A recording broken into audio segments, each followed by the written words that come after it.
नमस्ते स्टूडेंट। जैसे कि हम स्ट्रेंथ ऑफ मटेरियल को पढ़ रहे थे और स्ट्रेंथ ऑफ मटेरियल के अंदर हमने हमारा जो फर्स्ट जो चैप्टर था उसे पूरा कंप्लीट कर लिया था, जिसके अंदर हमने स्ट्रेस और स्ट्रेन को पढ़ा था। देन फिर हमने हमारे सेकंड चैप्टर या फिर हमारा जो सेकंड टॉपिक जो था वो हमें जो दिया हुआ था सिलेबस के अंदर, वो दिया हुआ था स्ट्रेस स्ट्रेन के बाद वाला डिटर्मिनेट और इनडिटर्मिनेट स्ट्रक्चर। ठीक है, डिटर्मिनेट और इनडिटर्मिनेट स्ट्रक्चर के बारे में हमसे क्या बोला गया है कि आपको उसका शेयर फोर्स भी कैलकुलेट करना है, बेंडिंग मोमेंट भी कैलकुलेट करना है। देन फिर फर्दर आपको एक और टॉपिक दिया हुआ है जिसके अंदर वही डिटर्मिनेट और इनडिटर्मिनेट स्ट्रक्चर का क्या कैलकुलेट करना है, स्लोप एंड डिफ्लेक्शन को कैलकुलेट करना है। ठीक है, तो मैंने आपसे यह बोला था, मैंने आपसे इससे पहले वाले लेक्चर में बोला था कि हम कंप्लीटली क्या करेंगे, पहले शेयर फोर्स, पहले अपन स्ट्रक्चर को पढ़ लेंगे थोड़ा सा, देन फिर उसके बाद हम क्या करेंगे कि उसके बाद डिटर्मिनेट स्ट्रक्चर को लेके ही चलेंगे। और अभी हम जो पढ़ेंगे, अभी की जो क्लासों में पढ़ेंगे, पहले हम डिटर्मिनेट स्ट्रक्चर को ही पढ़ेंगे, इनडिटर्मिनेट वाले स्ट्रक्चर को नहीं पढ़ेंगे। क्यों? क्योंकि अभी हम क्या पढ़ रहे हैं, कॉमन चीज पढ़ रहे हैं, जो कि डिप्लोमा वाले बच्चों के लिए भी है, बीटेक वालों के लिए भी है।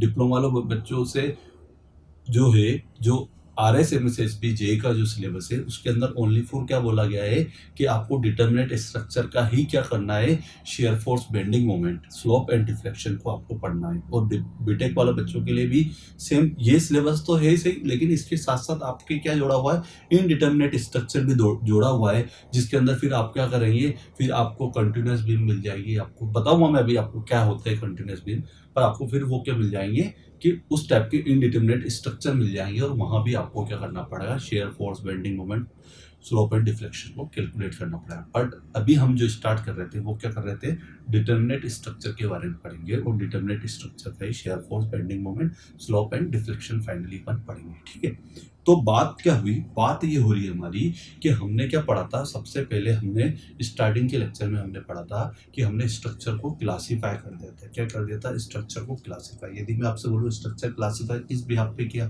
तो मैंने एक तो स्ट्रक्चर क्लासीफाई किया था 2D स्ट्रक्चर, 3D स्ट्रक्चर। अभी हम जो बोर्ड पे पढ़ेंगे वो ओनली फॉर कौन सा, मैं यहाँ पे 3D स्ट्रक्चर नहीं पढ़ा सकता हूँ, मैं यहाँ पे आपको ओनली फॉर 2D स्ट्रक्चर ही पढ़ा सकता हूँ। और आपके सिलेबस में भी जो पूरा कंप्लीट दिया हुआ है वो कौन सा स्ट्रक्चर दिया हुआ है, 2D स्ट्रक्चर ही आपको पढ़ना है। सेकेंडरी बात कि यहाँ पे मैंने एक और तरीके से उस स्ट्रक्चर को क्लासिफाई किया था, और वो किया था मैंने स्टेबल और अनस्टेबल स्ट्रक्चर। किसके भी पे किया था, स्टेबल स्ट्रक्चर और अनस्टेबल स्ट्रक्चर के भी पे मैंने किसको क्लासिफाई किया था, स्ट्रक्चर को क्लासिफाई किया था। और उसके अंदर मैंने आपको दो वर्ड बताए थे, एक तो नंबर ऑफ अननोन रिएक्शन, यदि आपको याद हो तो मैंने क्या बोला था आपको, नंबर ऑफ अननोन रिएक्शन के बारे में बताया था, और इक्विलिब्रियम कंडीशन के बारे में बताया था। किसके बारे में बताया था, नंबर ऑफ अननोन रिएक्शन के बारे में बताया था, और एक और क्या बताया था मैंने, इक्विलिब्रियम कंडीशन या साम्य अवस्था की शर्तें बताई थी। ठीक है, तो मैंने उसी के बिहाफ पे कंपेयर करके मैंने क्या बताया था कि कौन सा स्ट्रक्चर मेरा स्टेबल है और कौन सा स्ट्रक्चर अनस्टेबल है। उसके बारे में मैंने आपको बताया था कि ये स्ट्रक्चर जो है वो स्टेबल है और ये स्ट्रक्चर अनस्टेबल है।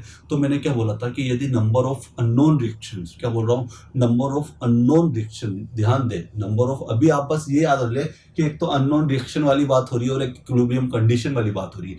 आज के लेक्चर में आपको अननोन रिएक्शन वाला डाउट भी पूरा कंप्लीट क्लियर हो जाएगा कि अननोन रिएक्शन कैसे और किस तरह से हमें, किस पॉइंट पे हमें कितनी अननोन रिएक्शन मिलती है, वो चीज आपकी डाउट क्लियर हो जाएगा आज के लेक्चर में। ठीक है, इक्विलिब्रियम वाली कंडीशन वाली तो मैं कल ही आपको बता चुका हूँ कि इक्विलिब्रियम कंडीशन 2D स्ट्रक्चर में कैसे निकाली अपने और 3D स्ट्रक्चर में कैसे होती है, वो सारी चीजें मैंने आपको बता दी है। ठीक है, तो देखो क्या बोल रहा हूँ मैं आपसे एक बात बोलना चाह रहा हूँ कि जो नंबर ऑफ अननोन रिएक्शन जो है, यदि आपकी वो कम आती है, क्या बोल रहा हूँ, नंबर ऑफ अननोन रिएक्शन क्या होती है, लेस देन होती है, कम होती है, किससे, इक्विलिब्रियम कंडीशन से, साम्य अवस्था की शर्त से कम होती है, तो वो स्ट्रक्चर के कहलाता है, वो स्ट्रक्चर आपका अनस्टेबल स्ट्रक्चर कहलाता है, जो कि मैंने प्रीवियस लेक्चर में पढ़ा रखा है। आप जाके इससे पहले वाला लेक्चर, जस्ट इससे पहले वाला लेक्चर के अंदर आप पढ़ सकते हैं। स्ट्रक्चर का मैंने वहां पे डिफरेंशिएट किया हुआ है स्ट्रक्चर को। दूसरी चीज बात बोलूं मैं आपसे, तो मैंने क्या बोला कि स्टेबल स्ट्रक्चर क्या कहलाते हैं, स्टेबल स्ट्रक्चर वो स्ट्रक्चर होंगे जिसके अंदर क्या हुआ कि नंबर ऑफ अननोन रिएक्शन जो होगी या तो ग्रेटर देन होगी या इक्वल होगी, किसके, इक्विलिब्रियम कंडीशन के, इक्विलिब्रियम कंडीशन के ग्रेटर देन या फिर इक्वल होती है, तो वो कौन सा कहलाती है, वो कहलाती है हमारी कौन सा स्ट्रक्चर कहलाता है, हमारा स्टेबल स्ट्रक्चर कहलाता है। कौन सा स्ट्रक्चर कहलाता है, स्टेबल स्ट्रक्चर कहलाता है। अब जो मैंने इक्वल और ग्रेटर देन की बात बोली, उसी के व्याप पे भी फिर वो दो पार्ट में डिवाइड हो गया। एक तरफ तो डिटर्मिनेट स्टैटिकली डिटरमिनेट स्ट्रक्चर है और एक तरफ है स्टैटिकली इनडिटरमिनेट स्ट्रक्चर। तो स्टैटिकली डिटरमिनेट स्ट्रक्चर में क्या होता है कि जो हमारी इक्विलिब्रियम कंडीशन होती है, साम्य अवस्था की जो शर्त होती है, वो नंबर ऑफ अननोन रिएक्शन की क्या होती है, इक्वल होती है।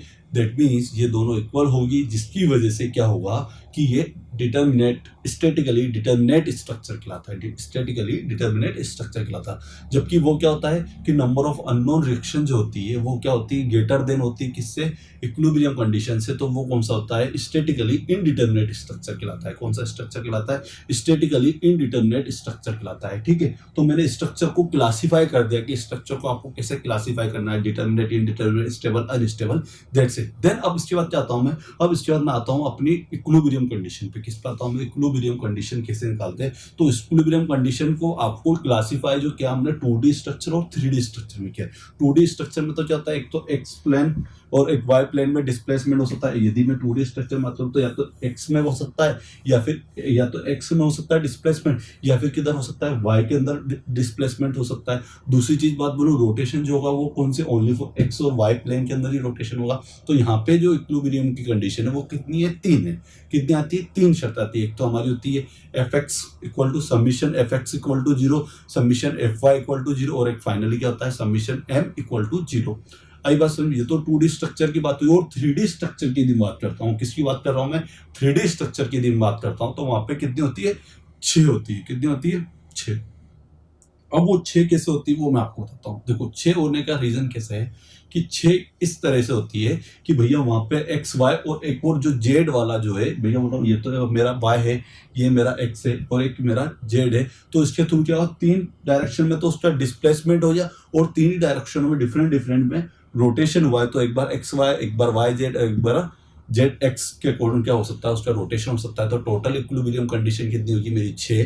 तो आपको ऑलवेज रिमेंबर करना है, ऑलवेज आपको याद रखना है कि यदि 3D स्ट्रक्चर होता है तो उसके अंदर इक्विलिब्रियम जो कंडीशंस होती है वो कितनी होती है, 6 शर्तें होती है। जबकि हमारा 2D स्ट्रक्चर में यहाँ पे आप जो पढ़ने जा रहे हो, जो आप पूरा कंप्लीट पढ़ोगे, वो 2D स्ट्रक्चर ही पढ़ोगे आप यहाँ पे मेरे थ्रू। और उसके अंदर आपको इक्विलिब्रियम की कितनी शर्तें लेनी है, आपको 3 लेनी है, जिसके अंदर summation F X equal to 0, summation F Y equal to 0 और summation M equal to 0। X direction के फोर्स सारे 0, पूरे वाई डायरेक्शन के, and then moment all equal to summation 0 है। ठीक है, तो इस व्याप पे आप इक्विलिब्रियम कंडीशन को डिफरेंशिएट कर सकते हो, बांट सकते हो। ठीक है, तो अब मेरी एक चीज तो मेरे को समझ में आई, इक्विलिब्रियम कंडीशन तो मेरे कल लेक्चर में पढ़ लिया था। अब मुझे क्या पढ़ना है, अब मुझे पढ़नी है कि अननोन रिएक्शन हम कैसे निकालें। क्या निकालना है, अननोन रिएक्शन। आप कैसे पता चले कि मुझे इस पॉइंट पे इतनी अननोन रिएक्शन मिल रही है, या फिर इस यहाँ पे मुझे इतनी चीजें अननोन है। तो उसके बारे में पढ़ने के लिए हम क्या करते हैं कि उसको हम किसके व्याप पे डिफरेंशिएट करते हैं, टाइप्स ऑफ सपोर्ट। आपको अननोन रिएक्शन को पढ़ना है तो आपको किसके बारे में पता होना चाहिए, टाइप्स ऑफ सपोर्ट के बारे में पता होना चाहिए कि सपोर्ट्स जो होते हैं वो कौन कौन से टाइप के होते हैं। ठीक है, तो आप हेडिंग डाल लें। अब जो हम स्ट्रक्चर के अंदर आगे पढ़ने जा रहे हैं वो पढ़ने जा रहे हैं, इक्विलिब्रियम कंडीशन हमने पढ़ ली थी, डिफरेंशिएट कर लिया था। अब हम पढ़ने जा रहे हैं टाइप्स ऑफ सपोर्ट्स को। किसको पढ़ने जा रहे हैं, टाइप्स ऑफ सपोर्ट्स को पढ़ने जा रहे हैं। ठीक है, तो देखो टाइप्स ऑफ सपोर्ट के अंदर हम जो आप डाल सकते हो टाइप्स ऑफ सपोर्ट्स, और उसके अंदर हम जो पहला जो पढ़ने जा रहे हैं, पहला हेडिंग आपको डालना है, वो क्या डालना है, आपको डालना है फिक्स्ड सपोर्ट। कौन सा सपोर्ट है, फिक्स्ड सपोर्ट। आप डाल दो भैया फिक्स्ड सपोर्ट। हम पढ़ने जा रहे हैं, कौन सा सपोर्ट पढ़ने जा रहे हैं, फिक्स सपोर्ट को हम पढ़ने जा रहे हैं। ठीक है, तो देखो कोई भी सपोर्ट होगा तो मैं यहाँ पे आपको जब भी कोई सपोर्ट ड्रॉ करूंगा और उसके थ्रू मैं कोई बीम बनाऊंगा या फिर कोई स्ट्रक्चर बनाऊंगा, तो इसका एक नोटेशन होगा कि आपको किस नोटेशन के बेस पे पता चलेगा कि भैया ये सपोर्ट क्या है, मेरा फिक्स सपोर्ट है। ठीक है, तो उसका जो मेरा नोटेशन में है, या फिर उसका जो जिस अकॉर्डिंग आपको हमेशा ऑलवेज आपको याद रखना है कि किस अकॉर्डिंग होगा। तो देखो फिक्स सपोर्ट को मैं कुछ इस अकॉर्डिंग करूंगा। ठीक है, इस अकॉर्डिंग आपका कौन सा होगा, फिक्स सपोर्ट होगा। ठीक है, अब देखो इस फिक्स सपोर्ट में क्या होता है, इस फिक्स सपोर्ट के अंदर क्या होता है कि ना तो इसके अंदर कोई रोटेशन, क्योंकि ये क्या है, जैसे मेरा हैंड है तो इस पॉइंट से ना तो ये क्या है, फिक्स सपोर्ट है, तो ये एक तरफ से तो क्या हो रहा है, पूरी तरह से फिक्स हो गया है। मतलब ना तो यहाँ पे क्या हो रहा है कि ना तो ये, जैसे मैंने इस पेन को पकड़ लिया फॉर एग्जांपल मान लेते हैं, तो ये क्या हो रहा है, इस पॉइंट से मैंने पूरी तरह से इसे फिक्स कर दिया। दैट मीन यहाँ से ना तो इसके अंदर कोई रोटेशन हो पा रहा है और ना ही कोई डिस्प्लेसमेंट हो पाएगा। इधर इस पॉइंट से हो जाए क्योंकि ये तो फ्री हैंड है, यहाँ से हो सकता है, लेकिन इस पॉइंट से क्या होगा, ना तो उसके अंदर कोई रोटेशन होगा और ना ही कोई उसके अंदर डिस्प्लेसमेंट होगा। तो आप एक लाइन जरूर याद रख सकते हैं कि ना तो इसमें क्या होगा, नाइदर रोटेशन और नॉर डिस्प्लेसमेंट, ये आपको ऑलवेज याद रखना है। तो इस सपोर्ट के अंदर आपको कंडीशन क्या याद रखनी है, कंडीशन याद रखनी है कि नाइदर रोटेशन एंड क्या, neither rotation and nor displacement, क्या बोल रहा हूं मैं आपसे एक लाइन बोलना जा रहा हूं सबसे पहले कि ना तो इसके अंदर क्या होगा, ना तो इसके अंदर डिस्प्लेसमेंट होगा और ना ही इसके अंदर क्या होगा, रोटेशन होगा। तो भैया 2D स्ट्रक्चर के अंदर यदि यदि डिस्प्लेसमेंट भी ना हो और यदि रोटेशन भी ना हो तो इसके अंदर 3 वैल्यू निकल सकती है। क्योंकि रोटेशन नहीं होगा तो मोमेंट भी कैलकुलेट कर सकते हैं, और क्या कैलकुलेट कर सकते हैं, वर्टिकल फोर्स और हॉरिजॉन्टल फोर्स को भी हम कैलकुलेट कर सकते हैं इस सपोर्ट पे। तो आपको एक चीज याद रखनी है कि फिक्स सपोर्ट पे, पहले मिनट में लिख लेता हूं, ठीक है। तो यहां पे लिख सकते हैं calculate vertical and horizontal force,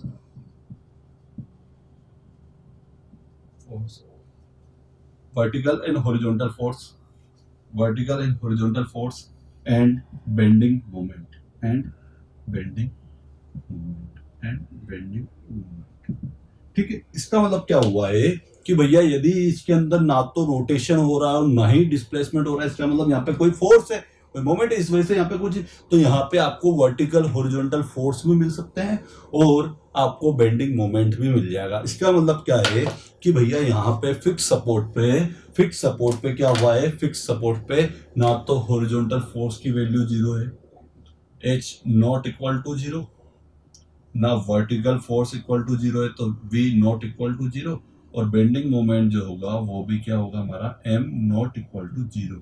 तीनों ही वैल्यू, तीनों ही मान जो होंगे वो 0 नहीं होंगे। इस कंडीशन में जब सपोर्ट कैसा होता है मेरा, फिक्स सपोर्ट होता है। कौन सा सपोर्ट होता है मेरा, फिक्स सपोर्ट होता है। तो अब देखो यहाँ पे जो रिएक्शन है वो 3 है, ये तो हॉरिजॉन्टल है, एक वर्टिकल है, एक मोमेंट है।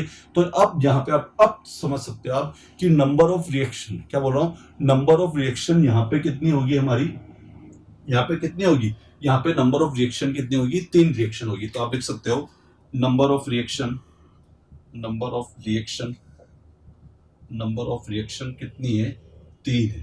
क्या है मेरी, 3 है। और एक और मैं लिख देता हूं यहाँ पे, degree of freedom, degree of freedom वो है मेरा 0। अब देखो डिग्री ऑफ फ्रीडम को बताता हूँ, डिग्री ऑफ फ्रीडम क्या होता है, मतलब ये किस डायरेक्शन में या इक्विलिब्रियम की कौन सी कंडीशन के अंदर फ्री है, हॉरिजॉन्टल फ्री है, वर्टिकल फ्री या मोमेंट में फ्री, नहीं फ्री है।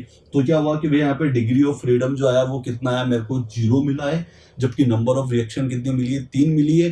और इसके अंदर ना तो रोटेशन हो पा रहा है और ना ही डिस्प्लेसमेंट हो पा रहा है, ठीक है।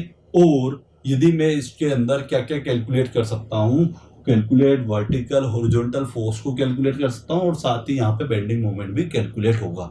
तो आपको एक चीज हमेशा याद रखनी है, और वो याद ये रखना है कि जो हमारा क्या होता है, जो हमारा फिक्स सपोर्ट होता है वहां पे बेंडिंग मोमेंट की वैल्यू कभी भी 0 नहीं आएगी, ये चीज याद रखो। और वहां पे हमारा वर्टिकल और शेयर फोर्स भी हम कैलकुलेट कर सकते हैं, वर्टिकल फोर्स भी कैलकुलेट कर सकते हैं और हॉरिजॉन्टल फोर्स भी आप कैलकुलेट, और बेंडिंग मोमेंट की वैल्यू 0 नहीं आएगी, ठीक है। तो आप एक बार इसका स्क्रीनशॉट ले ले, देन फिर हम क्या पढ़ेंगे, हिंज सपोर्ट को पढ़ेंगे। और हिंज सपोर्ट भी हमारे 2 टाइप के होंगे। कितने टाइप के होंगे, 2 टाइप के हमारे हिंज सपोर्ट होंगे, ठीक है। तो आप लिख लो इसे, देन फिर अपन जब आगे बढ़ेंगे।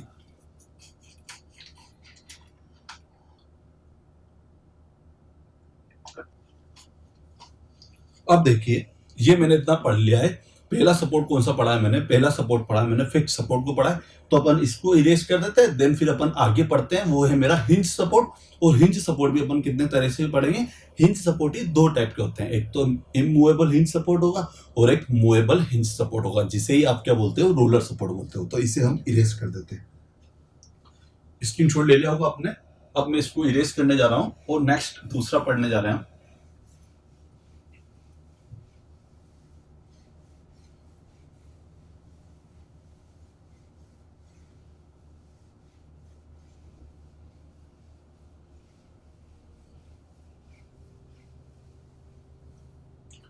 दूसरा हेडिंग डाल लो आप, और हेडिंग आपको क्या डालनी है, आपको हेडिंग डालनी है कौन सी वाली, इमूवेबल हिंज सपोर्ट।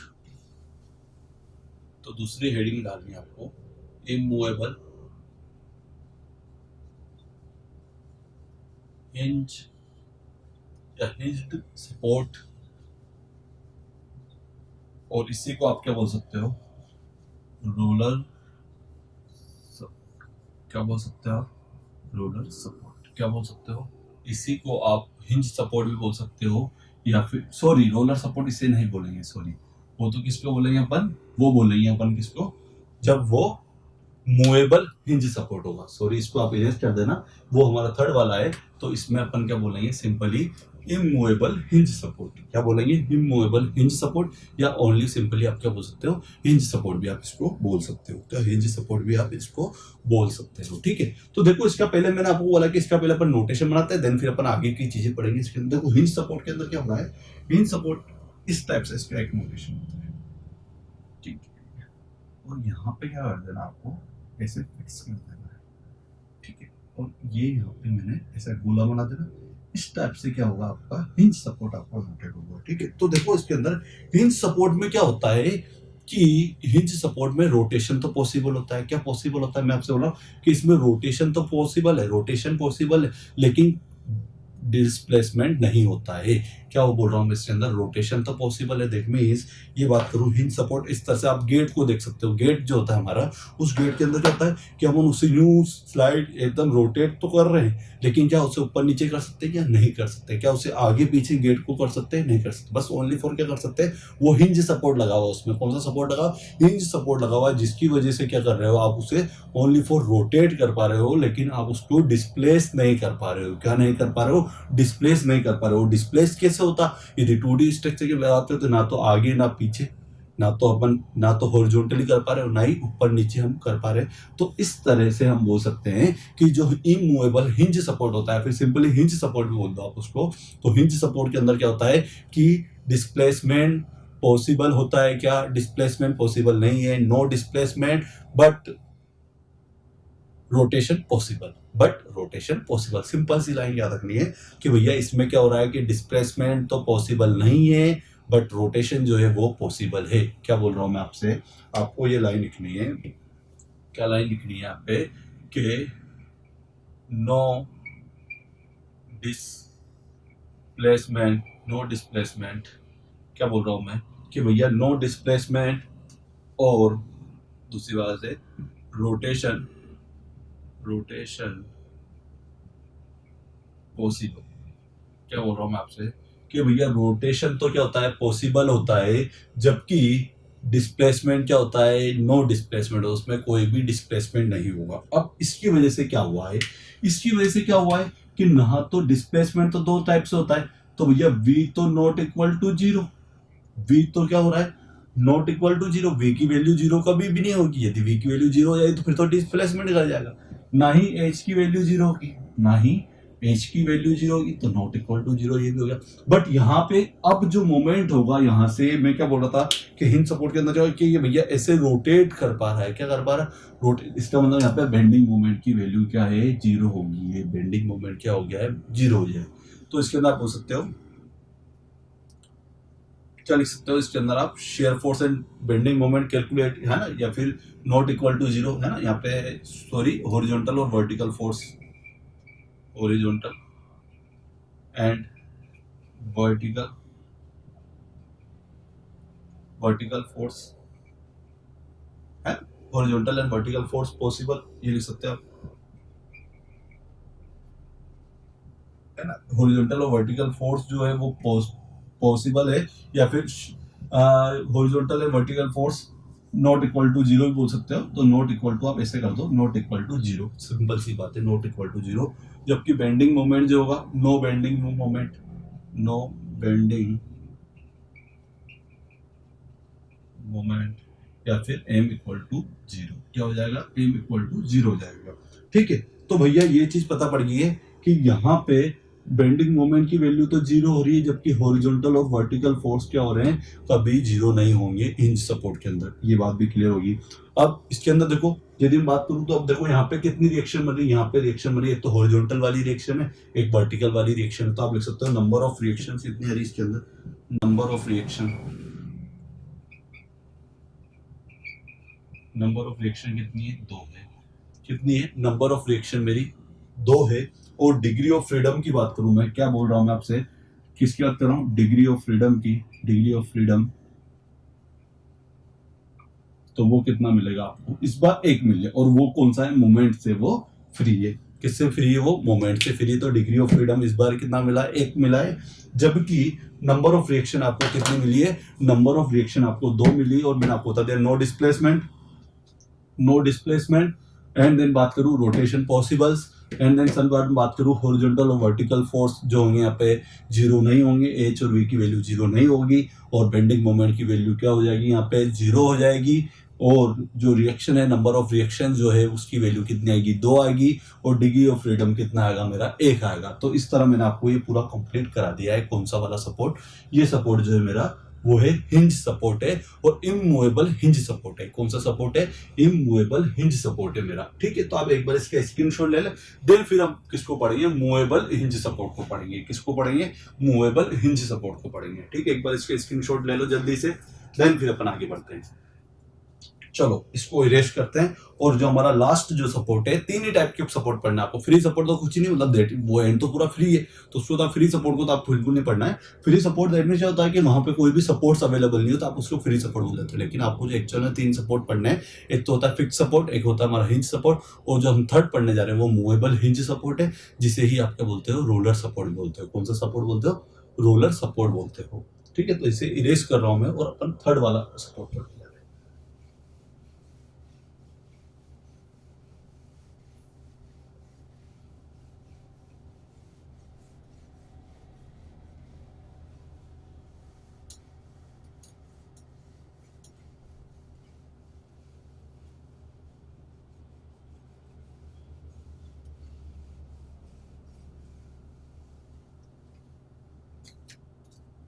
थर्ड डाल लो। अब आप थर्ड क्या डालोगे, थर्ड आपका जो होगा वो होगा मूवेबल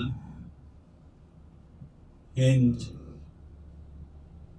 सपोर्ट, या फिर इसी को आप क्या बोलते हो, इसी को आप बोलते हो रोलर सपोर्ट, भी इसी को बोला जाता है क्या, रोलर सपोर्ट।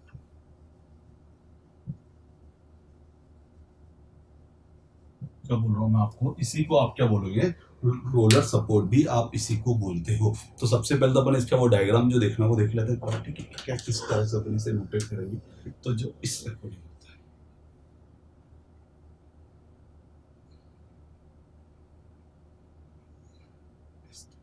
पहले यहाँ पे मैंने फिक्स बना दिया था नीचे की ओर, लेकिन अब इस बार क्या हो रहा है, यहाँ पे मैंने रोलर बना दिया है।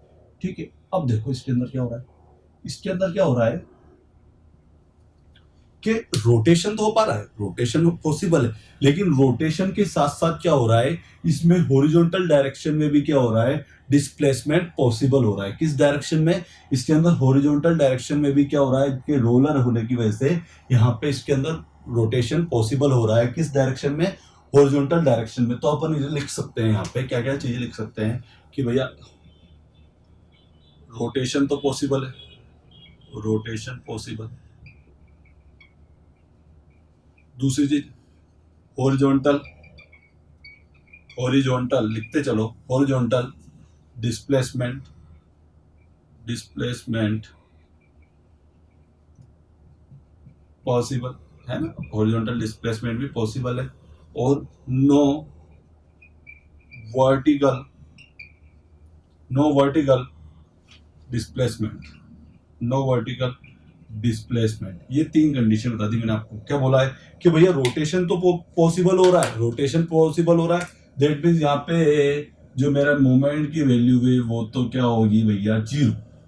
दूसरी चीज भैया यहाँ पे ये हॉरिजॉन्टल भी रोल कर पा रहा है, इसका मतलब क्या हुआ कि एच इक्वल टू भी क्या हो गया, 0 हो गया। लेकिन यहाँ पे क्या हुआ है कि यहाँ पे इसने क्या किया है, इसने वर्टिकल डिस्प्लेसमेंट पॉसिबल नहीं है। दैट मीन्स यहाँ पे v not equal to 0, v की वैल्यू 0 नहीं होगी, v की वैल्यू आएगी, वर्टिकल फोर्स आएगा। तो यहाँ पे लिख सकते हैं horizontal force, horizontal force and bending moment, bending moment equal to 0। जबकि लास्ट वाली एक और लाइन लिखनी है आपको कि vertical force not equal to 0, ये चीज होती है।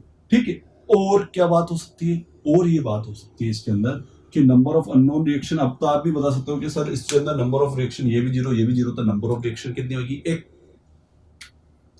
नंबर ऑफ अननोन रिएक्शन या नंबर ऑफ रिएक्शन बोल दो, नंबर ऑफ रिएक्शन कितनी आ रही है यहाँ पे, नंबर ऑफ रिएक्शन कितनी है मेरी, एक। और डिग्री ऑफ फ्रीडम की बात करूं तो इस बार कितने हॉरिजॉन्टल और मोमेंट से फ्री है, तो आप बोल सकते हैं डिग्री ऑफ फ्रीडम कितना है यहाँ पे, डिग्री क्या बोल रहा हूं मैं आपको, डिग्री ऑफ फ्रीडम कितना है मेरा, वो 2 कितना है, डिग्री ऑफ फ्रीडम जो है वो मेरा कितना है, डिग्री ऑफ फ्रीडम जो है वो मेरा 2 है। नंबर ऑफ रिएक्शन एक है, ये vertical force not equal to 0 है, हॉरिजॉन्टल और मोमेंट 0 है, जबकि ये पॉसिबल नहीं, पॉसिबल ये पूरा कंप्लीट हो गया मेरा। तीनों ही सपोर्ट को मैंने बहुत अच्छे से पढ़ लिया और उनके अंदर मैंने देख लिया है कि अननोन रिएक्शन कितनी है, ये भी आपको पता पड़ जाना चाहिए कि नंबर ऑफ अननोन रिएक्शन कितनी है, मूवेबल के अंदर तो है 1, याद रखो। देखो मैं इसको आपको एक साइड में लिख देता हूँ, फिक्स सपोर्ट के अंदर यदि बोलूंगा तो कितनी है, फिक्स सपोर्ट के अंदर कितनी है 3, हिंज सपोर्ट के अंदर कितनी है 2, और रोलर या फिर आप क्या बोल सकते हो, रोलर सपोर्ट भी बोल सकते हो, या फिर आप इसको क्या बोल सकते हो, मूवेबल हिंज सपोर्ट बोल सकते हो, क्या बोल सकते हो, मूवेबल हिंज सपोर्ट। और वहां पे नॉन रिएक्शन जो है वो कितनी है 3 2 1, इस अकॉर्डिंग 1 होती है। इस अकॉर्डिंग आप इसको याद कर सकते हो या फिर पढ़ सकते हो। तो ये हो गया हमारा मूवेबल हिंज सपोर्ट वाला पार्ट। तो तीनों चीजें हमने पढ़ ली। वो कौन कौन सी चीजें पढ़ी है, वो पढ़ी हमने, फिक्स सपोर्ट को पढ़ा है, हिंज सपोर्ट को पढ़ा है और रोलर सपोर्ट को पढ़ा है। ठीक है, इसके अलावा फ्री सपोर्ट की बात हो तो फ्री सपोर्ट के अंदर तो क्या होता है, पूरा का पूरा एंड फ्री होता है। ठीक है, ना तो आपको वहाँ पे शेयर फोर्स मिल सकता है, ना ही आपको बेंडिंग मोमेंट मिलेगा, मतलब यहाँ तो वो वर्टिकल फोर्स मिला, ना हॉरिजॉन्टल फोर्स मिलेगा, और ना ही आपको बेंडिंग मोमेंट कोई मिलेगा। तो ये आपका कौन सा पार्ट हुआ, मूवेबल हिंज सपोर्ट वाला पार्ट हुआ। तो इस अकॉर्डिंग अपने तीनों सपोर्ट पढ़ लिए। अब हमारा क्लियर हो गया, इक्विलिब्रियम कंडीशन भी पता पड़ गई कि इक्विलिब्रियम कंडीशन ऑलवेज 3 होती है, और सपोर्ट की व्यापक हो सकते हो कि सर इस सपोर्ट पे इतनी रिएक्शन आ रही है। मैं बोलूँ फिक्स सपोर्ट पे तो सर आप बोलोगे कि 3 होती है, हिंज सपोर्ट देखते सीधे आप कितना बोलोगे कि भैया यहाँ पे 2 होगी, और जैसे ही रोलर सपोर्ट आए या फिर मूवेबल हिंज सपोर्ट आए तो आप कितने बोलोगे सर 1 होता है। ठीक है, तो एक बार इसका स्क्रीनशॉट ले ले, देन फिर अपन आगे बढ़ेंगे अब किसके ऊपर। अब हम स्ट्रक्चर को मैं बताऊंगा आपको, और स्ट्रक्चर को देख के मैं बोलूंगा, आपको बताना होगा कि सर ये डिटर्मिनेट स्ट्रक्चर है या इनडिटर्मिनेट स्ट्रक्चर है। ठीक है, क्योंकि अपन स्टेबल स्ट्रक्चर के अंदर, चलो स्टेबल और अनस्टेबल को भी अपन देख लेंगे कि आपको बताना होगा कि सर ये स्टेबल है या अनस्टेबल है, ये भी आपको बताना पड़ेगा। ठीक है, तो एक बार आप इसका स्क्रीनशॉट ले लें, देन फिर अपन आगे बढ़ते हैं, स्ट्रक्चर के बारे में पहुंच जाते हैं, क्योंकि हम वहां पे एक्चुअल में हमने क्लासिफिकेशन तो पढ़ लिया, लेकिन हम स्ट्रक्चर को देख के भी तो अपन क्लासीफाई करेंगे कि सर ये स्ट्रक्चर स्टेबल है या अनस्टेबल है, और सेकेंडरी चीज कि सर स्टेबल है तो इसमें ये डिटर्मिनेट है और इनडिटर्मिनेट है, उसको भी हम क्लासीफाई कर लेंगे। फिर जब हमने वो चीज पढ़ लेंगे तो फिर उसके बाद हम किसको पढ़ेंगे, लोड को पढ़ेंगे, और लोड आएगा तब जाके ही हम किसको इफेक्ट देगा, वो शेयर फोर्स का इफेक्ट देगा, तो शेयर फोर्स कैलकुलेट करेंगे। और लोड आएगा तो बेंडिंग मोमेंट को इफेक्ट देगा, तो बेंडिंग मोमेंट को पढ़ेंगे, फिर उसके डायग्राम को पढ़ेंगे। ठीक, तो एक बार आप पहले इसका स्क्रीनशॉट ले लें, देन फिर अपन आगे बढ़ते हैं। नोट डाउन कर लो या फिर इसको डायग्राम ले लो। ठीक है, तो इस तरह से अब हम किसको पढ़ने जा रहे हैं, अब हम पढ़ने जा रहे हैं लोड को पढ़ने जा रहे हैं। तो अब हम लोड को पढ़ने से पहले किसको पढ़ लेते हैं, स्ट्रक्चर को पढ़ लेते हैं कि कौन कौन से डिफरेंट स्ट्रक्चर हमें पढ़ने। देखो तो देखो स्ट्रक्चर के अंदर जो आपको यहाँ पे बोला गया है, share force, bending moment, slope and deflection को जो आपको कैलकुलेट करना है, वो ओनली फॉर कौन सा करना है, वो आपको बीम के ही, ओनली फॉर बीम्स स्ट्रक्चर के ही आपको क्या करना है, बीम के ही आपको शेयर फोर्स को निकालना है, बेंडिंग मोमेंट को निकालना है, और उसी के आपको स्लोप और डिफ्लेक्शन को कैलकुलेट करना है। तो हम यहाँ पे क्या पढ़ेंगे, जो हम क्लासीफाई करेंगे वो डिफरेंट टाइप्स की क्या देखेंगे, पहले हम बीम्स को देख लेंगे कौन कौन से टाइप्स की बीम होती है, और आपको उसके अंदर बताना पड़ेगा कि ये भैया ये स्टेबल है या अनस्टेबल है, ये आपको बताना पड़ेगा। ठीक है, तो देखो यदि मैं अनस्टेबल बीम्स की यदि मैं बात करूँ, अनस्टेबल बीम्स की यदि मैं बात करता हूँ, तो देखो अनस्टेबल बीम्स यदि आपके पास यदि कंडीशन आ जाए, अनस्टेबल बीम्स कौन कौन सी होती है, तो अनस्टेबल बीम्स और अनस्टेबल स्ट्रक्चर तो हम डिजाइन थोड़ी करेंगे। यदि कोई स्ट्रक्चर अनस्टेबल तो उसको हम डिजाइन थोड़ी करेंगे, लेकिन आप बता सकते हो जैसे इस टाइप से, जैसे भैया यहाँ पे क्या हो गया, यहाँ पे एक रोलर सपोर्ट आ गया और ये एंड फ्री आ जाता है। ये क्या अनस्टेबल ही ऑब्वियस बात है, क्यों? क्योंकि नंबर यहाँ पे नंबर ऑफ अननोन रिएक्शन क्या हो रही है, आर की वैल्यू कितनी हो रही, एक हो रही। और क्या ये पॉसिबल है? नहीं। यदि नंबर ऑफ अननोन रिएक्शन यदि इक्विलिब्रियम कंडीशन से यदि कम आ जाती है तो वो स्ट्रक्चर हमारा अनस्टेबल होता है। तो दैट्स इट। ठीक है। यहाँ पे यदि एक बात और बोलूँ मैं, यदि यहाँ पे मेरा रोलर सपोर्ट या हिंज सपोर्ट भी आ जाए तो यहाँ पे नंबर ऑफ रिएक्शन क्या हो जाएगी, नंबर ऑफ रिएक्शन 2 हो जाएगी। और नंबर 1 या 2 हो, पर ये क्या है, इक्विलिब्रियम कंडीशन के बराबर है या उससे ज्यादा है क्या, नहीं है। तो दैट मीन्स ये स्ट्रक्चर कौन सा होगा, ये जो बीम होगी वो अनस्टेबल बीम होगी, ये स्टेबल नहीं है। और अनस्टेबल स्ट्रक्चर हम कभी डिजाइन नहीं करें, हम ऑलवेज कौन सा डिजाइन करेंगे, स्टेबल स्ट्रक्चर ही डिजाइन करेंगे। तो आप इसको एक बार बना सकते हो कि अनस्टेबल, यदि आपको पता है कि यदि 4 ऑप्शन दे तो उसमें आपसे फाइंड आउट करना बोलते हैं कि अनस्टेबल बीम कौन सी, तो या तो उसके ऊपर हिंज सपोर्ट हो या फिर उसके ऊपर रोलर सपोर्ट हो, तो वो आप बोल सकते हो कि ये अनस्टेबल है। क्योंकि यहाँ पे नंबर ऑफ जो रिएक्शन है आर, क्या है, नंबर ऑफ रिएक्शन जो है आर वो 1 और 2 है, और ये क्या है, हमारी इक्विलिब्रियम कंडीशन से कम है। और इक्विलिब्रियम कंडीशन 2D स्ट्रक्चर में 3 होती है और उससे ये कम है अननोन रिएक्शन। दैट्स इट, ये हमारा अननोन, ये जो है अनस्टेबल स्ट्रक्चर है। इसको आप नोट डाउन कर लो। देन फिर अपन पढ़ना स्टार्ट करेंगे कौन सा, डिटर्मिनेट स्टेबल स्ट्रक्चर पढ़ना स्टार्ट करेंगे। कौन सा, डिटर्मिनेट स्टेबल स्ट्रक्चर पढ़ना स्टार्ट करेंगे। ठीक है। तो इसको आपने नोट डाउन कर लिया होगा या फिर स्क्रीनशॉट ले लिया होगा। अब मैं इसको इरेज करता हूं और मैं अब आपको क्या पढ़ाता हूं, स्टेबल डिटर्मिनेट स्टेबल स्ट्रक्चर पढ़ाता हूं, या फिर डिटर्मिनेट स्टेबल स्ट्रक्चर के अंदर हमें पढ़ना क्या है, ओनली फॉर बीम्स पढ़ना है। तो हम क्या डालेंगे, डिटर्मिनेट स्टेबल बीम्स। आप भी डाल सकते हो, हेडिंग क्या लिखना है आपको, डिटर्मिनेट, इसे इरेज कर लेते हैं, एक मिनट। हेडिंग क्या डालनी है आपको, डिटर्मिनेट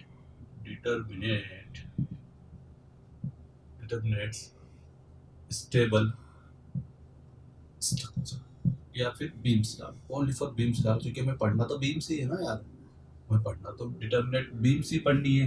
वो भी कौन सी वाली, स्टेबल वाली, अनस्टेबल वाली हमने देख ली। अब हम कौन सी देखने जा रहे हैं, डिटर्मिनेट स्टेबल बीम्स देखने जा रहे हैं। तो पहले मैं लेता हूँ, सबसे फर्स्ट ऑफ ऑल लेता हूँ मैं कैंटिलीवर बीम। कैंटिलीवर बीम को लेते हैं। कैंटिलीवर बीम होती कैसी, पहले आप ये देख लो। तो फर्स्ट जो है वो मेरी कौन सी है, कैंटिलीवर। कौन सी बीम है मेरी, कैंटिलीवर बीम है। कौन सी बीम है हमारी, कैंटिलीवर बीम है, वो है। अब देखो कैंटिलीवर बीम होती कैसी, ये चीज मैं बताता हूँ। ठीक है। देखो, जिसका एक एंड तो क्या हो मेरा फिक्स हो, क्या हो, एक एंड तो फिक्स हो और एक एंड फ्री हो, वो बीम कौन सी कहलाएगी, आपकी कैंटिलीवर बीम कहलाएगी। कौन सी बीम कहलाएगी, वो बीम मेरी कौन सी कहलाएगी, कैंटिलीवर बीम कहलाएगी। जिसका एक एंड तो कैसा हो, जिसके एक एंड पे तो फिक्स सपोर्ट हो, जबकि दूसरे एंड पे क्या हो, वो फ्री हो, तो वो कौन सी कहलाएगी, मेरी कैंटिलीवर बीम कहलाएगी। ठीक है। अब देखो यहाँ पे कि भैया डिटर्मिनेट और स्टेबल स्ट्रक्चर या फिर स्ट्रक्चर को फॉलो करने के लिए 2 कंडीशन होनी चाहिए। डिटर्मिनेट और स्टेबल स्ट्रक्चर को फॉलो करने के लिए होनी चाहिए कि नंबर ऑफ अननोन रिएक्शन जो है, यहाँ पे लिख देता हूं मैं, number of unknown reaction equal to equilibrium condition. मतलब हमसे ये बात बोलना चाह रहा है कि यदि आपकी नंबर ऑफ अननोन रिएक्शन जो है, क्या बोल रहा हूं मैं, नंबर ऑफ अननोन रिएक्शन जो है, यदि वो इक्वल आती है इक्विलिब्रियम कंडीशन से, तो आप क्या बोलोगे, तो आप उसको बोलोगे कि ये मेरी डिटर्मिनेट स्टेबल बीम है, डिटर्मिनेट स्टेबल बीम है।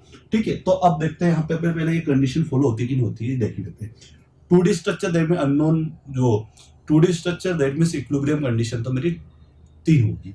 अब यहाँ पे रिएक्शन की वैल्यू 3 आती है कि नहीं आती। देखो, मैंने जब आपको फिक्स सपोर्ट बताया था, तो फिक्स सपोर्ट पे रिएक्शन की वैल्यू कितनी होती है, आप देखो उसके अंदर रजिस्टर में देखो, तो उसमें मैंने बताया था आपको 3 होती है। एक तो मेरा यहाँ पे होता है V, यहाँ पे sorry, H equal not equal to 0, एक होता है मेरा V नॉट इक्वल टू 0, और एक M नॉट इक्वल टू 0। तो यहाँ पे रिएक्शन की जो वैल्यू है वो कितनी है, ये 3 है। ये दैट मीन्स 3 है ये, और इक्विलिब्रियम कंडीशन भी क्या होती है, 3 होती है। इसलिए आप बोल सकते हो कि ये जो स्ट्रक्चर है या फिर ये जो बीम है, कैंटिलीवर बीम जो है, वो कौन सी बीम है, डिटर्मिनेट स्टेबल बीम है, डिटर्मिनेट स्टेबल बीम है।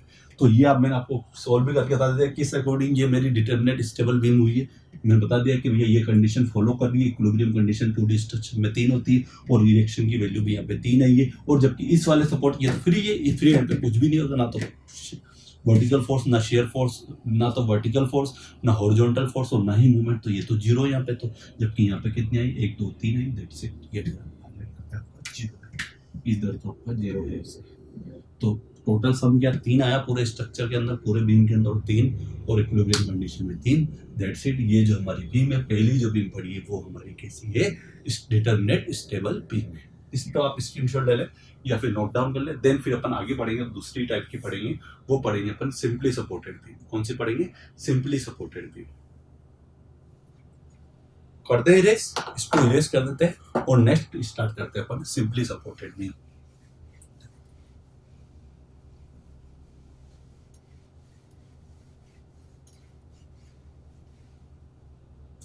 दूसरा लिखो, क्या लिखना है दूसरा? सेकंड लिखना है आपको, simply supported, simply supported beam. क्या है मेरी? Simply supported beams. अब देखो सिंपली सपोर्टेड बीम्स क्या होती है। सिंपली सपोर्टेड बीम वो होती है जिसमें, समझना ठीक है, मैं आपको दो चीज बताऊंगा और उसके बाद बताना सर कौन सी वाला पॉसिबल है। एक तो मैंने बनाया ये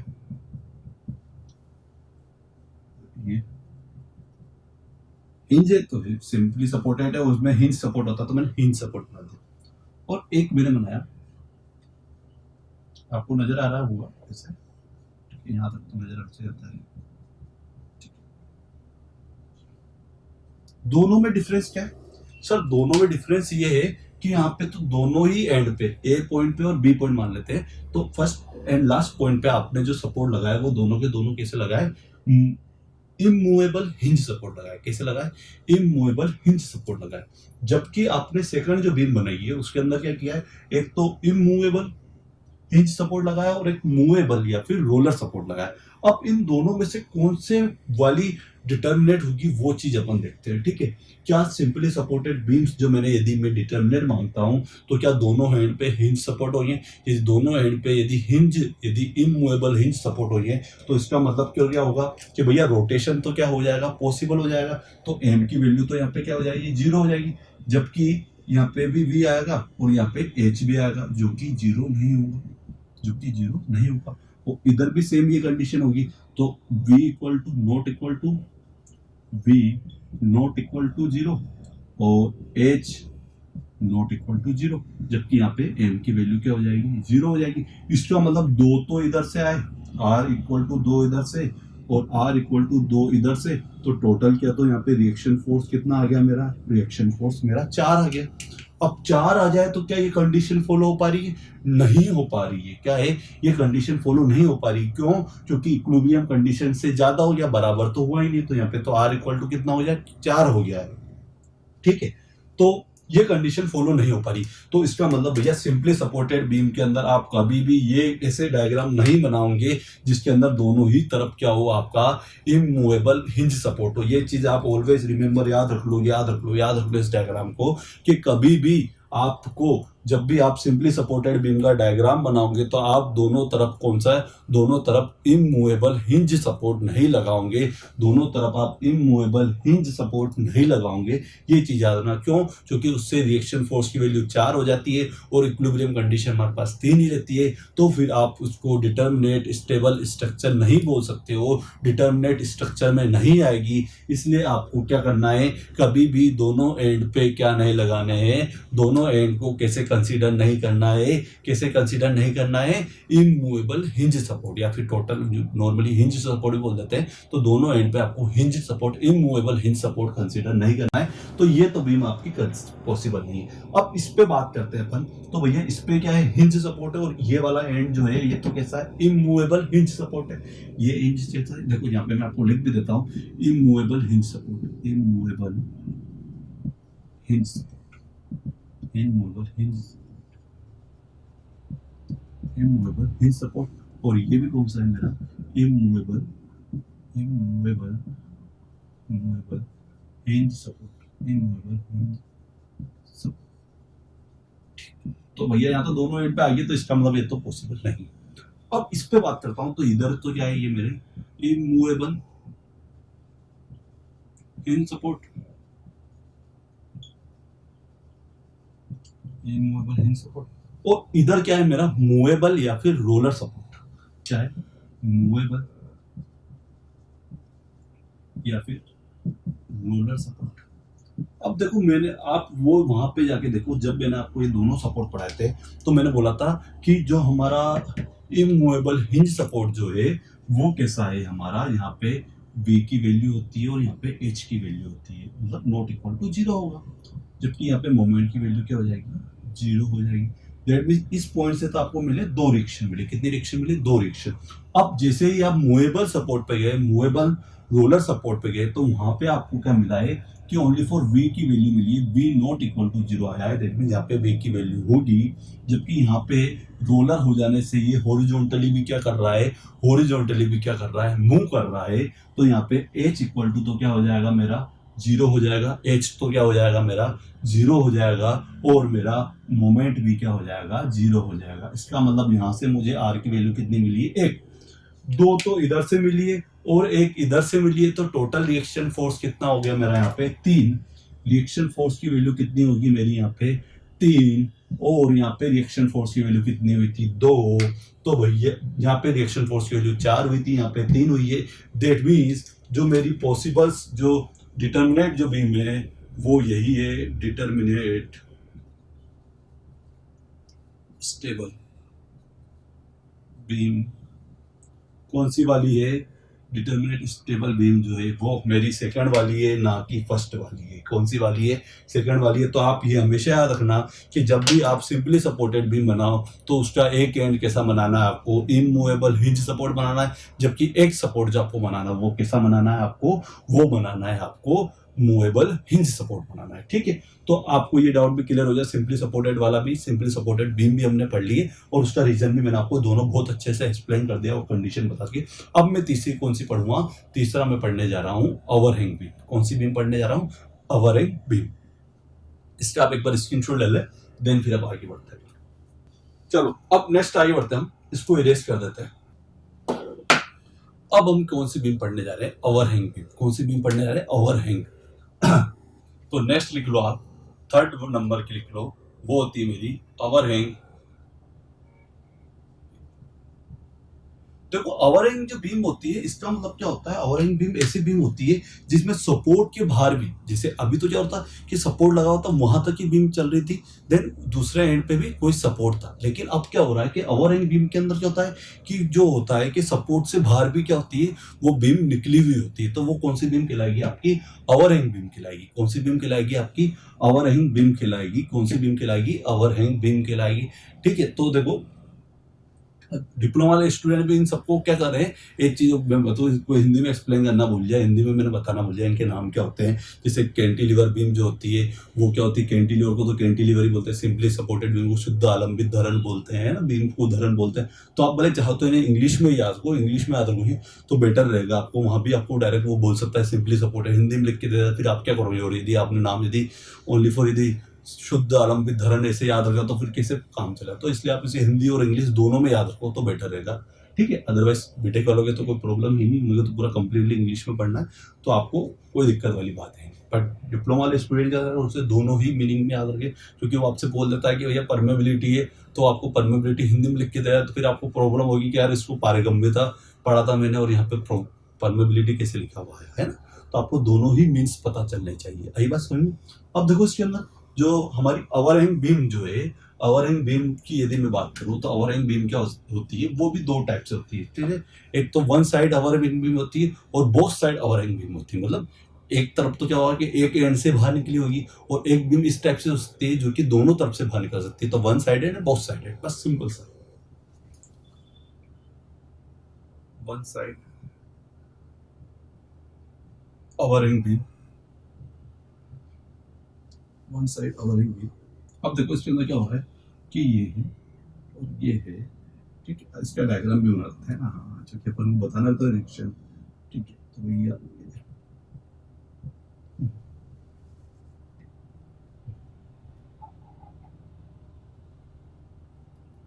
ठीक है, ये यहाँ से ये मेरा एक पॉइंट है, ये मेरा बी पॉइंट है, और यहाँ से मेरी वन साइड ओवरहैंग और दूसरी both side overhang beam, both side overhang beam. कौन सी होती है, बोथ साइड ओवरहैंग बीम होती है। अब बोथ साइड ओवरहैंग बीम कैसे होगी कि भैया जिसमें यहाँ पे तो रोलर सपोर्ट होगा इसे, यहाँ पे मेरा कौन सा होगा, हिंज सपोर्ट होगा, और यहाँ पे क्या होगी, क्या निकलेंगे, बाहर निकलेंगे। तो ये तो मेरा ए है, ये मेरा बी है, और ये मेरे बाहर की निकलेंगे, ठीक है। तो अब देखो इसके अंदर क्या है। अब सबसे पहले मैंने बता दी कि वन साइडेड, एक एंड बाहर क्यों निकला होगा, और इसके अंदर क्या हो रहा, बी के अंदर, जबकि हमारी जो बोथ साइड ओवरहैंग बीम जो है, इसके अंदर दोनों ही एंड बी बी और ए बी, ए की तरफ से भी क्या निकला होगा, बाहर की ओर निकला होगा। तो देखो अपन इसको डिस्कस करते हैं कि ओवरहैंग बीम के अंदर पहले तो एक चीज देख ले कि भैया ये डिटर्मिनेट स्ट्रक्चर बीम है या नहीं है, इसको अपन देख लेते हैं, देन फिर शायद अपन फर्दर आगे बात करेंगे। तो देखो डिटर्मिनेट स्ट्रक्चर बीम होने के लिए या डिटर्मिनेट स्टेबल बीम होने के लिए एक सिंपल सी बात हमसे क्या की गई है, हमसे ये बोला गया है कि भैया डिटर्मिनेट स्टेबल बीम होने के लिए हमें एक चीज होनी चाहिए, और वो होनी चाहिए कि जो नंबर ऑफ अननोन रिएक्शन जो है, क्या बोल रहा हूं मैं आपसे, नंबर ऑफ अननोन जो रिएक्शन है वो क्या होनी चाहिए, नंबर ऑफ अननोन रिएक्शन जो है वो इक्वल होनी चाहिए इक्विलिब्रियम कंडीशन से। क्या इक्वल होनी चाहिए, इक्विलिब्रियम कंडीशन के इक्वल होनी चाहिए, तभी जाके आप डिटर्मिनेट स्टेबल बीम होंगे, डिटर्मिनेट स्टेबल बीम होंगे। और वो कब होंगे, जब ये दोनों चीजें इक्वल होगी, इक्विलिब्रियम कंडीशन है, नंबर ऑफ अननोन रिएक्शंस, ठीक है। तो इसके अंदर अपन बात करते हैं सबसे पहले वन साइड ओवरहैंग के अंदर। तो भैया देखो यदि इमूवेबल हिंज सपोर्ट है, ये तो आपको समझ में आ रहा है। यहाँ पे क्या होगा मेरा, एक तो V आएगा और यहाँ पे H आएगा, जिसकी वैल्यू जीरो नहीं होगी, जीरो नहीं होगी, जबकि मोमेंट की वैल्यू क्या हो जाएगी, यहाँ पे जीरो हो जाएगी, जबकि यहाँ पे मोमेंट की वैल्यू जीरो होती है। तो भैया दो रिएक्शन तो यहाँ से मिली है, और यहाँ पे यदि मेरा रोलर सपोर्ट है तो एक रिएक्शन यहाँ से मिली है, तो V not equal to zero, जबकि M की वैल्यू भी जीरो है, और M की वैल्यू भी zero, not equal to zero गलत बोल दिया मैंने। और यहाँ पे मेरा जो वर्टिकल फोर्स है, हॉरिजॉन्टल फोर्स है, वो भी मेरा क्या है, जीरो है। तो भैया यहाँ पे वर्टिकल फोर्स मिला है मुझे एक, मतलब रिएक्शन है मेरी एक, और यहाँ पे दो, तो दो और एक तीन, तो टोटल रिएक्शन फोर्स कितनी है, तीन, और तीन बराबर यदि इक्विलिब्रियम कंडीशन से हो जाती है, तो भैया ये मेरी बताओ determinate statically determinate stable beam है या नहीं है। तो आप बोलोगे सर ये डिटर्मिनेट स्टैटिकली बीम्स है, स्टेबल बीम है, डिटर्मिनेट बीम है, ठीक है। और यहाँ भी सेम वही चीज है, सपोर्ट सेम है, तो यहाँ पे क्या होगा हमारा, V भी होगा, V कितना होगा, not equal to zero, H not equal to zero, जबकि ये मेरा M इक्वल टू जीरो। तो दो इधर से और एक इधर से, जबकि H जीरो, M जीरो। तो भैया यहाँ पे एक, यहाँ पे दो, तो टोटल तीन, तो भैया तीन तीन, तो तीन इक्विलिब्रियम कंडीशन, तीन अननोन रिएक्शन, दैट्स इट। तो हमारा ओवरहैंग बीम भी क्या होती है, ओवरहैंग बीम जो होती है, भले वो सिंगल साइडेड हो या बोथ साइडेड हो, दोनों ही तरफ से क्या होगी, वो दोनों ही टाइप की जो बीम होगी वो कैसी होगी, डिटर्मिनेट स्टेबल बीम होगी, डिटर्मिनेट स्टेबल बीम होगी। आप इसका स्क्रीनशॉट ले ले, मैंने अनस्टेबल बीम को पढ़ा, फिर मैंने डिटर्मिनेट स्टेबल बीम को पढ़ा, और अब मैं आगे जितनी भी बीम पढ़ूंगा वो कौन सी पढ़ने जाऊंगा, इनडिटर्मिनेट, क्या पढ़ने जाऊंगा, इनडिटर्मिनेट स्टेबल बीम्स को पढ़ने जाऊंगा। किसको पढ़ने जाऊंगा, इनडिटर्मिनेट स्टेबल बीम को पढ़ने जाऊंगा, ठीक है। तो एक बार आप इसका स्क्रीनशॉट ले लें, देन फिर फर्दर स्टार्ट करते हैं अपन नेक्स्ट। चलो अब आगे स्टार्ट क्या करते हैं, अब हम स्टार्ट कर रहे हैं, हेडिंग डालना है आपको, इनडिटर्मिनेट स्टेबल बीम। क्या हेडिंग डालना है, इनडिटर्मिनेट स्टेबल बीम। तो इसे मैं इरेज कर रहा हूं, इसे मैं इरेज करता हूं।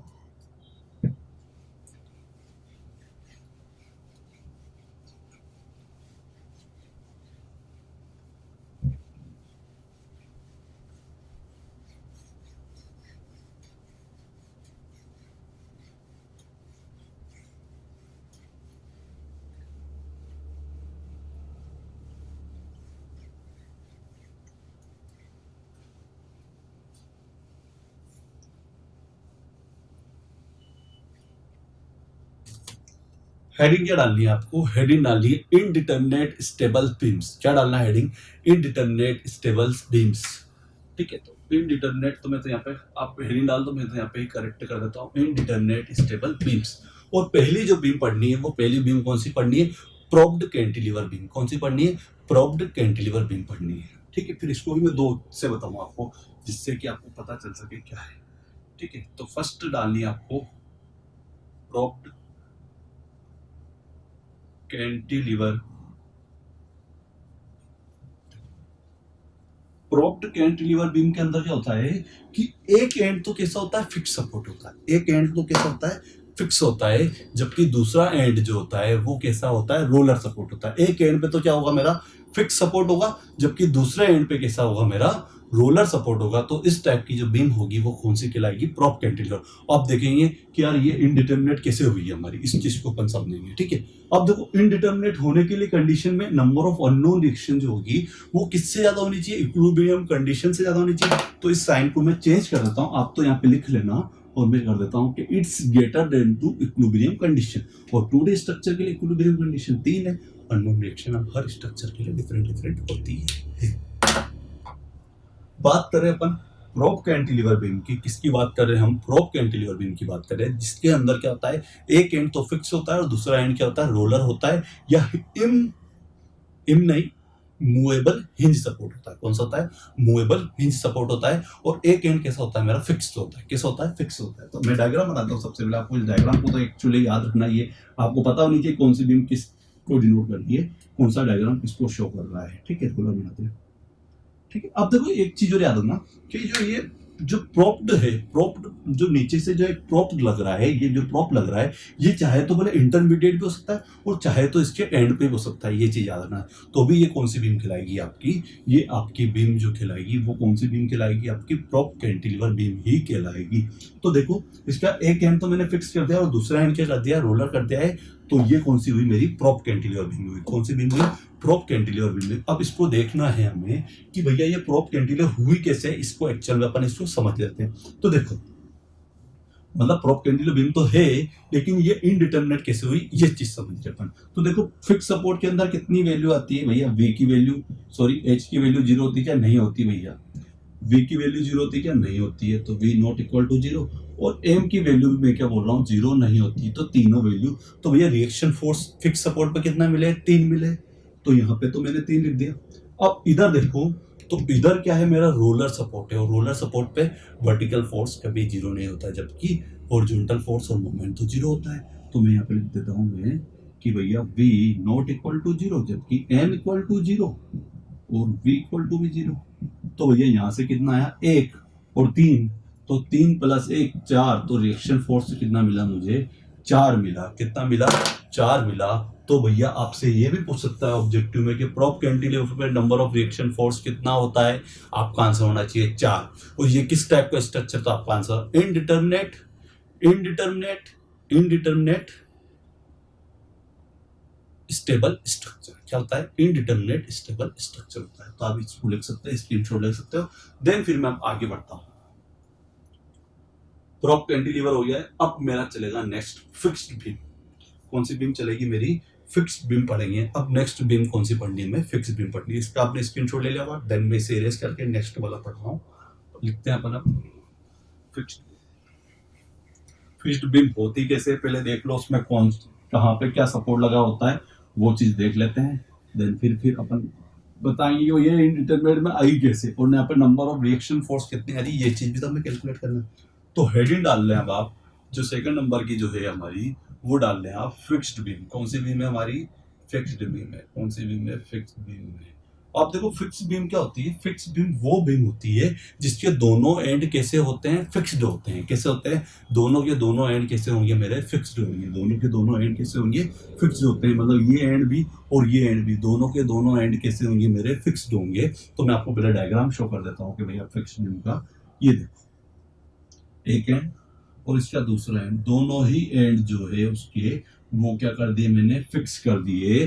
तो वो क्या कहलाएगा, मेरी फिक्स्ड बीम कहलाएगी। बीम, फिक्स्ड बीम वो बीम होती है जिसके दोनों ही एंड पे फिक्स सपोर्ट होता है। Both ends are fixed, that's it से, दैट्स टाइप बीम से फिक्स्ड बीम।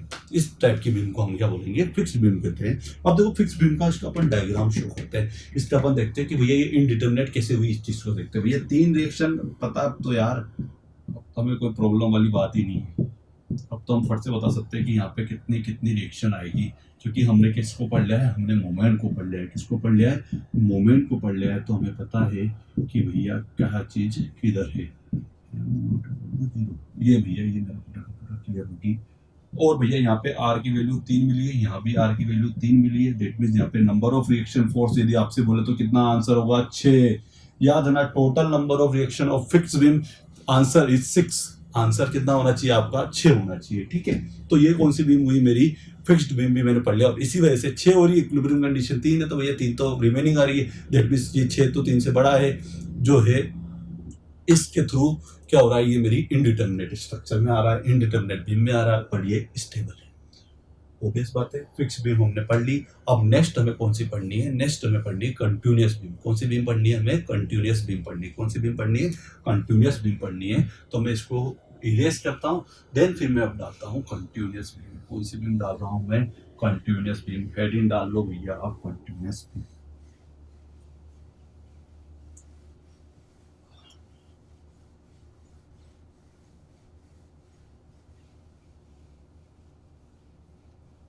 हेडिंग डालना है आपको, क्या हेडिंग डालना है आपको, हेडिंग डालना है कंटिन्यूअस बीम।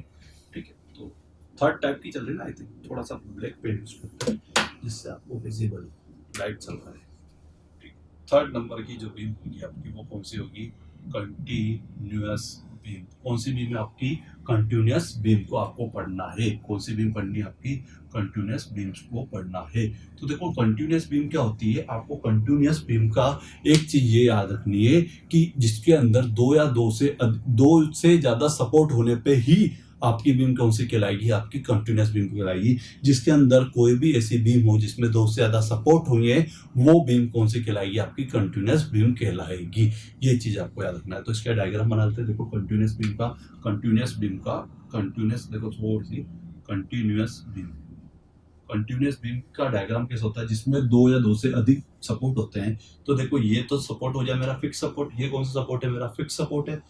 फिर इसके बाद कंटिन्यूअसली क्या हो रहा है, ये मेरा हिंज सपोर्ट बना दिया, फिर यहाँ पे मैंने रोलर सपोर्ट बना दिया, यहाँ पे मैंने, ठीक है, फिर रोलर बना दिया, फिर यहाँ पे मैंने हिंज बना दिया। ठीक है, तो इस टाइप से दो या दो से अधिक सपोर्ट होने पे क्या होता है मेरा, क्या होता है कि वो बीम मेरी कौन सी कहलाती है, वो मेरी बीम कंटिन्यूअस बीम कहलाएगी। कौन सी बीम कहलाएगी मेरी, कंटिन्यूअस बीम कहलाती है। कौन सी वाली बीम कहलाती है मेरी, कंटिन्यूअस बीम कहलाती है। और इसको आप यदि कैलकुलेट करो तो तीन इधर रिएक्शन फोर्स इस डायग्राम के लिए और डिफरेंट डिफरेंट बीम के लिए कंटिन्यूअस के डिफरेंट डिफरेंट आपको सपोर्ट के बिहाफ पे आप कैलकुलेट, बट मैं आपको इस डायग्राम से कैलकुलेट करके बता रहा हूँ कि इस कंटिन्यूअस बीम में कितनी रिएक्शन फोर्स है। और दूसरी कंटिन्यूअस बीम हो जिसमें तीन से ज्यादा सपोर्ट, दो से ज्यादा सपोर्ट हो, तीन हो, चार हो, पांच हो, तो आप कैलकुलेट कर सकते हो कि फिक्स है तो तीन है, हिंज है तो दो है, और इमूवेबल हिंज है तो दो है, और मूवेबल हिंज या फिर रोलर सपोर्ट है तो एक है। उसकी भी आप कैलकुलेट, तो तीन, दो पांच, एक 6, एक 7 और 2 9।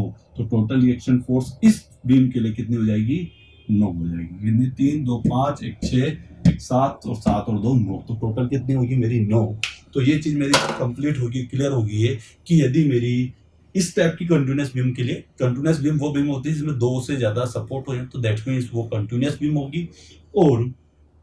और और उसके अंदर इस याले में इस वाले डायग्राम, मैंने जो डायग्राम बनाया वो डिफरेंट के लिए डिफरेंट डिफरेंट होगी, लेकिन इस डायग्राम के लिए कितनी होगी, 9 होगी। ठीक है, तो ये तो बात होगी मेरे कंटिन्यूअस बीम्स की बात हुई। ठीक है, तो डिटर्मिनेट और इनडिटर्मिनेट के बारे में, बीम्स के बारे में पढ़ लिया। अब मैं आपको दो डायग्राम और जरा सा बताऊंगा जिसके अंदर मैं आपको डिटर्मिनेट फ्रेम बताऊंगा और इनडिटर्मिनेट फ्रेम बताऊंगा, देन फिर आगे की बात स्टार्ट करेंगे। ठीक है, तो इसे इरेज कर देते हैं। देखो आपसे यदि बोला जाए कि डिटर्मिनेट फ्रेम और इनडिटर्मिनेट फ्रेम के फिगर को आपको क्या करना है, कैलकुलेट, मतलब बताना है कि आपको डिटर्मिनेट फ्रेम कौन सी लग रही है और इनडिटर्मिनेट फ्रेम कौन सी लग रही है। आपको चार डायग्राम दे दो और आपसे पूछ ले कि भाई डिटर्मिनेट फ्रेम कौन सी है और इनडिटर्मिनेट फ्रेम कौन सी है, तो आपको पता होना चाहिए। कैसे आप बताओगे, तो देख लो इधर एक तरफ तो डिटर्मिनेट फ्रेम, तो देखो डिटर्मिनेट फ्रेम कौन सी होगी, जिसका एक एंड पे तो ऑलवेज, एक एंड पे तो हमारा कौन सा सपोर्ट होगा, इमूवेबल हिंज सपोर्ट होगा, जबकि दूसरी तरफ क्या होगा उसका भैया, रोलर सपोर्ट होगा। कौन सा सपोर्ट होगा, रोलर सपोर्ट होगा, सॉरी रोलर सपोर्ट होगा, रोलर सपोर्ट होगा। तो ये तो कुछ टाइप की डिटर्मिनेट फ्रेम हुई। कौन सी फ्रेम हुई, डिटर्मिनेट फ्रेम हुई। कौन सी फ्रेम हुई, डिटर्मिनेट फ्रेम हुई। आपको नहीं नजर आ रहा तो थोड़ा लाइट करता हूँ से। इस टाइप की जो फ्रेम है ये तो ये आपकी डिटर्मिनेट